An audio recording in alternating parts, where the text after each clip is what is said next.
Há pouco tempo atrás eu resumi todos os filmes da saga Premonição aqui no canal, e no final daqueles vídeos eu disse que Premonição 6 estava para sair. Pois bem, Premonição 6 Laços de Sangue acabou de sair, mas a pergunta que não quer calar é se esse filme é mais do mesmo ou consegue ser o melhor da franquia. Então já pega o teu lanchão maroto, mas cuidado para não morrer engasgado, né? Porque começa agora a parte 3 do Resumindo Sagas de Premonição aqui no Em Resumo é Isso. Bora lá, lançado mês passado, Premonição 6 começa com um casal de pombinhos formado pela Iris e o Paul. Os dois estão indo para um restaurante porque o Paul tá pensando em pedir a Iris em casamento e decide levar a sua mulher para um restaurante que fica no topo de uma torre. Uma arquitetura que pra mim não faz o menor sentido, mas aparentemente deu certo porque esse restaurante ele tá lotado. Dinheiro! Já nesse elevador, um carinha lá explica que esse restaurante foi construído às pressas e entregue antes do prazo, deixando a Iris confusa porque ela não sabe se isso é bom ou se isso é ruim. Já no topo desse prédio, o Paul ele acaba pedindo a Iris em casamento e ela aceita. Porém, ela tá começando a sentir aquela sensação de diarreia clássica que todos os personagens dessa franquia sentem. Mas ela não dá ouvidos para isso e ela resolve dançar com o Paul na pista de dança, que inclusive era feita de vidro, para tentar comemorar esse dia tão legal. Porém, meus amigos, tem um moleque desgraçado que ele começa a jogar umas moedas lá de cima da torre. E uma dessas moedas ela acaba parando dentro da ventilação, que posteriormente trava o ventilador, que ao tentar girar, acaba jogando essa moeda numa velocidade supersônica, ocasionando assim um vazamento de gás e comprometendo a estrutura do prédio. O quê? E eu sei que isso não faz o menor do sentido, mas cara, tu já tá no 6º filme de uma franquia que o vilão ela é a morte. Então meio que se tu tá querendo levar isso aqui com lógica, eu acho que o problema tá em tu, velho. E vai por mim, esse filme aqui só vai funcionar se tu não levar ele a sério. Porque enquanto isso tá rolando na pista de dança, um cristal do lustre que deve ser feito de adamantio, ele acaba caindo no vidro, o que compromete a estrutura e posteriormente o vidro começa a rachar, porque tem um monte de gente dançando e pulando. O vidro então acaba quebrando e consequentemente matando diversas pessoas no processo. Daí todo mundo fica maluco, um pessoal tenta fugir pelo elevador e acaba caindo, e o restaurante começa a pegar fogo, já que o vazamento de gás estava comprometendo tudo. E o filme aqui ele tem uma estética mais colorida e as cores do filme são bem vibrantes, o que acaba dando destaque para essa cena aqui da explosão. É claro, isso aqui tem bastante CGI, isso aqui é perceptível no filme, mas deixando claro aqui que o CGI ainda é bem feito e essa cena continua muito boa. Nessa confusão inteira só sobram a Iris e um garotinho, que a Iris conseguiu ajudar de última hora. Eles dois conseguem pular enquanto o prédio tá caindo, porém o resto da estrutura cai, e os dois acabam morrendo sendo empalados por vigas do prédio. Porém, assim como todos os outros filmes, isso aqui era uma premonição. Mas não era uma premonição da mulher do acidente, e sim da sua neta, a Stephanie, que tá tendo esses sonhos estranhos com a avó dela. E aqui já fica uma pulguinha atrás da orelha da gente, porque se a Stephanie é neta da Iris, significa que a Iris ela conseguiu não só escapar desse acidente, mas viver tempo bastante para formar uma geração completa. E esse detalhe aqui de Premonição 6 é muito legal, porque ele foge do óbvio dos outros filmes, já que tava virando uma parada repetitiva, para uma coisa até que nova aqui. É verdade. A Stephanie, então, tentando entender tudo que tá acontecendo, vai pra casa do filho da Iris, o tio Howard. E ela pergunta cadê a avó dela, já que ninguém mais falava. E aqui o Howard ele trata a mãe dela como uma completa maluca esquizofrênica que tem que ficar sozinha e todo mundo tem que manter distância. Mas não só ele, porque toda a família do Howard ela trata a avó como se ela fosse uma maluca qualquer. Menos a esposa do Howard, a Brenda, que acaba passando o endereço da Iris e a Stephanie vai lá visitar. Quando a Stephanie chega lá, ela percebe que, pô, a avó dela ela é realmente maluca, porque ela tá morando numa casa estilo Mad Max e tá toda descabelada e paranoica, falando que tá tentando fugir da morte esse tempo todo. O que não é mentira, mas ela ainda acrescenta que naquela noite na pista de dança, ela acabou salvando todas aquelas pessoas, impedindo aquela tragédia de acontecer. O que, consequentemente, gerações novas foram feitas pelas pessoas que saíram vivas. E a morte ela não gostou nada disso e a partir daquele dia ela começou a caçar todo mundo que escapou daquela pista de dança. E só não foi atrás da família da Stephanie ainda, porque a Iris ela conseguiu escapar da morte esse tempo todo. Então aqui já fica claro que a Iris ela só ficou paranoica desse jeito porque ela estava tentando salvar a família dela, já que a morte não poderia ir atrás deles enquanto a Iris estivesse viva. E apesar de todo mundo tratar essa mulher aqui como maluca, ela no final das contas só ficou maluca porque estava tentando proteger a família dela dessa entidade. É foda. E tem uma cena aqui que é muito legal, cara, porque a Iris, ela fala que ela conseguiu escapar da morte esse tempo todo e que a morte era um incompetente porque não conseguiu matar ela. E daí a Iris basicamente fala que a morte resolveu apelar e ela tá com câncer. To anticipate his every move, keeping him at bay for years now. Now he's got me. Cancer. Puta que pariu. O que pra mim, cara, é muito legal, porque esse filme aqui, ele não se leva tão a sério, cara. É um diferencial desse Premonição 6 aqui, porque ele tem bastante piada. Raindrops keep falling on my head. My eyes will stop.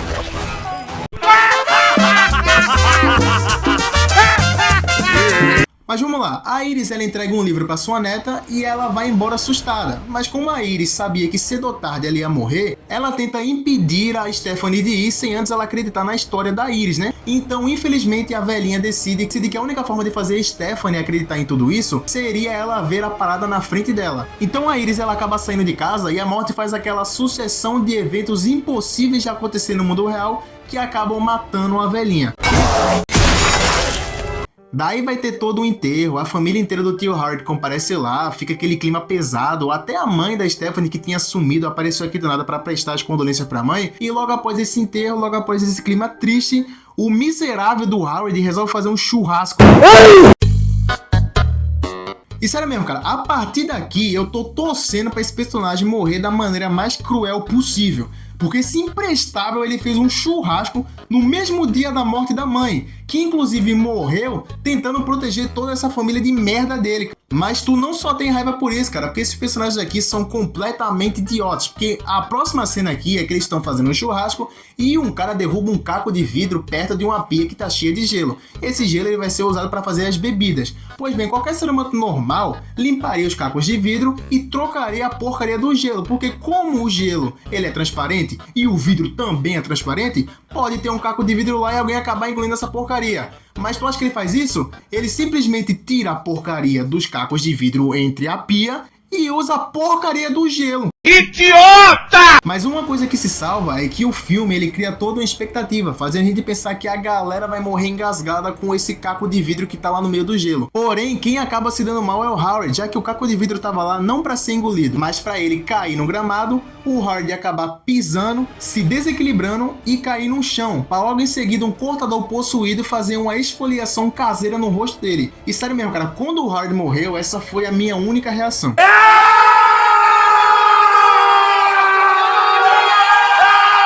Depois disso, a Stephanie ela tenta explicar pro pessoal o que a avó dela disse pra ela, do que vai acontecer com todo mundo a partir dali. E só acrescenta que o pai dela e a esposa do Howard estão fora da lista, já que eles não são puro sangue da família, mas que o resto vai rodar, o que inclui ela, o irmão, a mãe e os 3 filhos do Howard.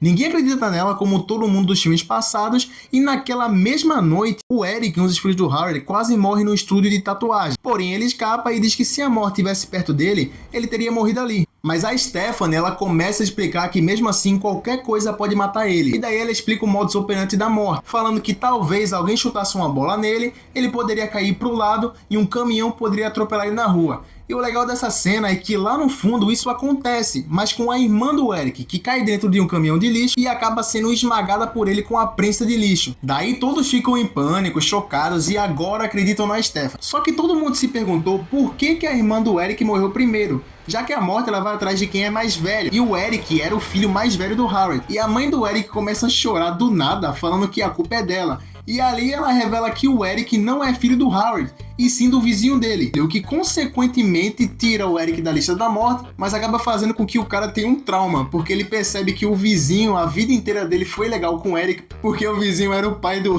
Eric. Essa cena aqui é muito boa, tá? What is this? Why you always wanted to play catch?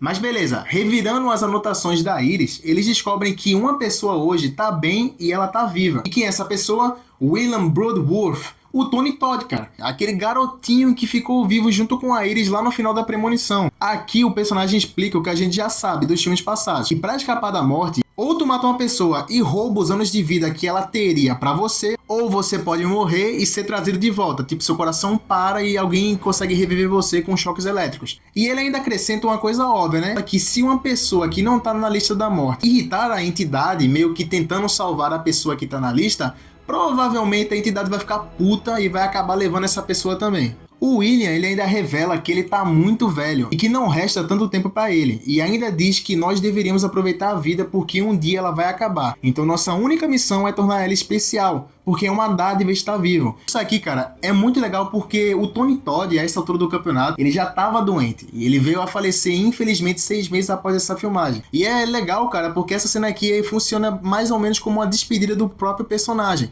Ele tá se despedindo da franquia e o ator tá se despedindo de todo mundo que acompanhou ele esse tempo todo. Então, cara, é muito legal ver a consideração da produção de colocar esse diálogo pra ele aqui no filme. Tu vê que realmente não foi uma participação pra galera chamar o cara só por chamar, e sim que a galera teve uma consideração com ele.